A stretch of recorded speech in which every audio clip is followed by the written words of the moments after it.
Salve, meus queridos! Sejam muito bem-vindos a mais um vídeo. Eu tenho uma história para poder contar para vocês. Uma história que não é muito feliz não, mas é uma história muito interessante. Presta atenção nessa história. Havia uma família muito grande, muito grande, com a casa bonita, bastante moradores, uma casa bem abastada e bem estruturada. Só que eles precisavam de alguém para poder cuidar dessa casa. Aqueles mordomos, aqueles empregados, aqueles criados que tomassem conta de tudo.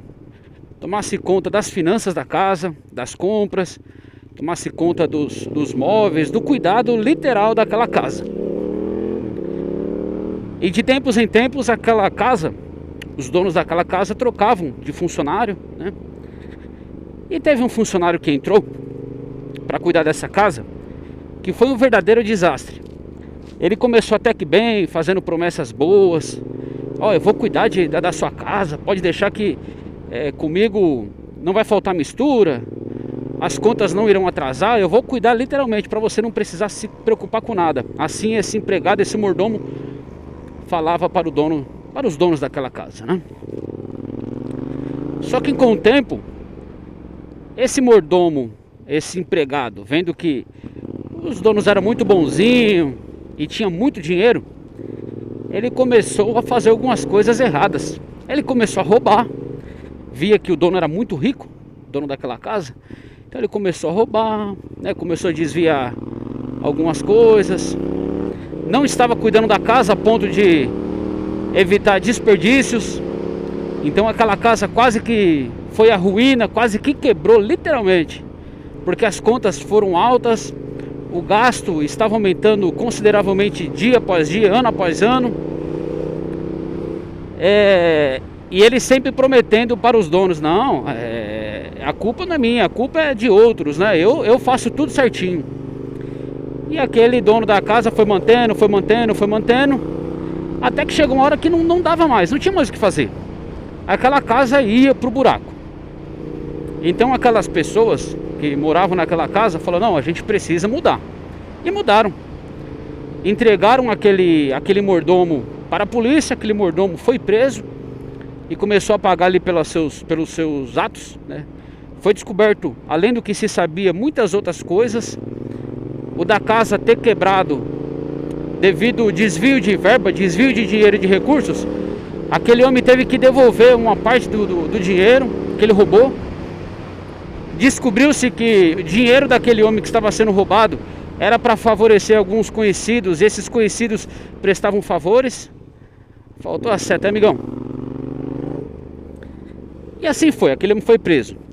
Aí o dono daquela casa contratou outro mordomo. O mordomo que não era, né, falava coisas bonitas, coisas boas que aquele dono da casa queria ouvir, mas era um homem que tinha um pouquinho mais de cuidado. Então ele começou a acertar aquela casa. Começou a cuidar da casa, né? Colocou pessoas para trabalhar junto, pessoas que entendiam de cada um dos departamentos. Deu um problema no esgoto, é o encanador que vai arrumar e não um amigo meu. Deu um problema na parte elétrica, opa, é o eletricista que vai arrumar e não um amigo meu conhecido. E ele começou a acertar aquela casa. Só que aquele homem tinha um defeito. Ele era meio bruto, falava algumas coisas indevidas, né? E isso causava alguma certa revolta no dono da casa. Só que aquele homem, o dono da casa, ele começou a ter lucro. Ele percebeu que não havia mais aquelas despesas que havia outrora com o outro mordomo infiel e ladrão. Mas ele não deu ouvido a isso aí.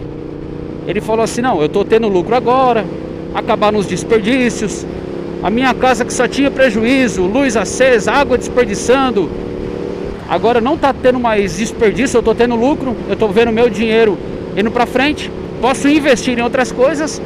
Mas esse homem é bruto, hein? Esse homem é bruto, eu não gosto disso aí não. Então, cadê o amor, cadê a compaixão desse novo mordomo? Quer saber? Eu acho que eu vou dispensar ele. E Depois de um tempo com aquele homem, aproximadamente 4 anos, os donos daquela casa, os moradores daquela casa, resolveram dispensar aquele mordomo que era bom, que fazia tudo direitinho, redondinho, porque ele falava besteira, falou alguma coisa errada e o mordomo não gostou. O dono da casa não gostou. Aí sabe o que o dono da casa fez?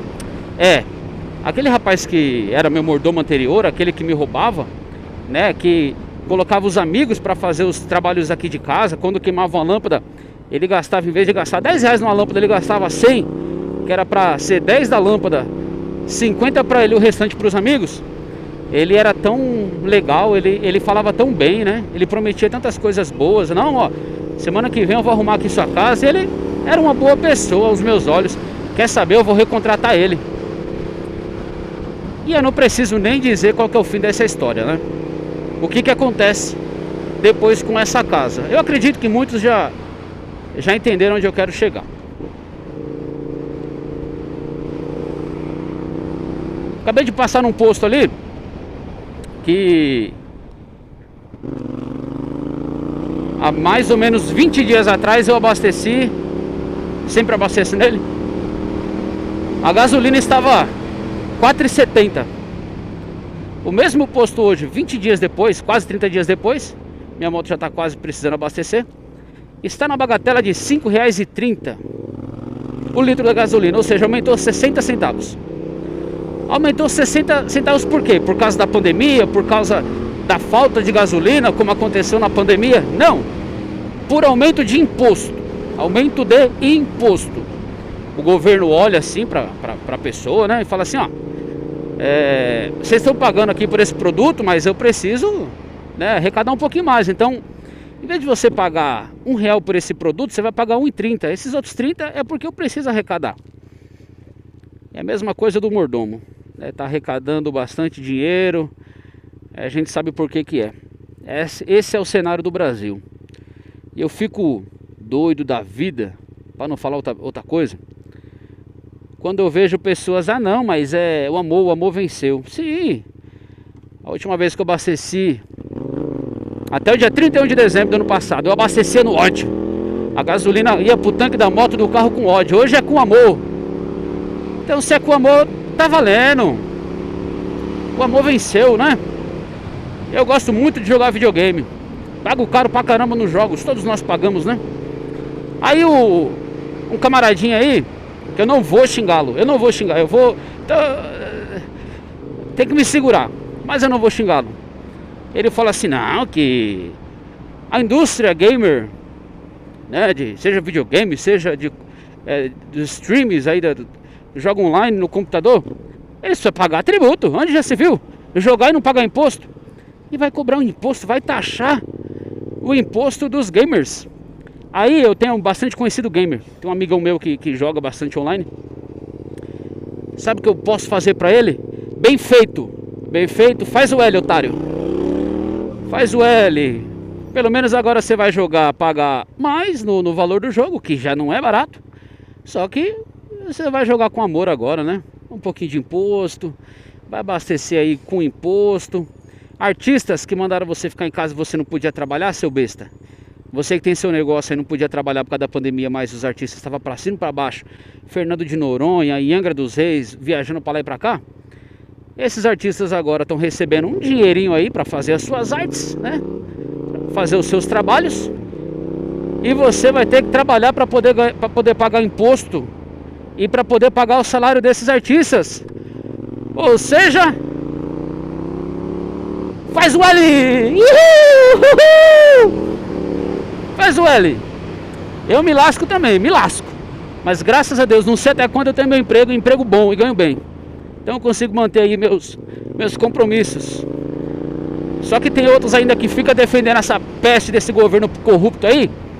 Quando era o governo anterior, o cara pisava na bosta. Olha lá, o presidente pisou na bosta. Agora o vagabundo que tá aí tá achando tudo, aumentando imposto pra tudo. Faz o L aí, otário. Graças a Deus, nós aqui de São Paulo, nós temos o Tarcísio. Camarada nota 1000. Opa, aumentar imposto? Aumentar ICMS de combustível? Não, já tá no teto. Vamos manter do jeito que tá. Você que tá assistindo esse vídeo aí de outro estado, eu só lamento por você, viu? Só lamento por você. Se você votou no vagabundo aí, faz o L, otário.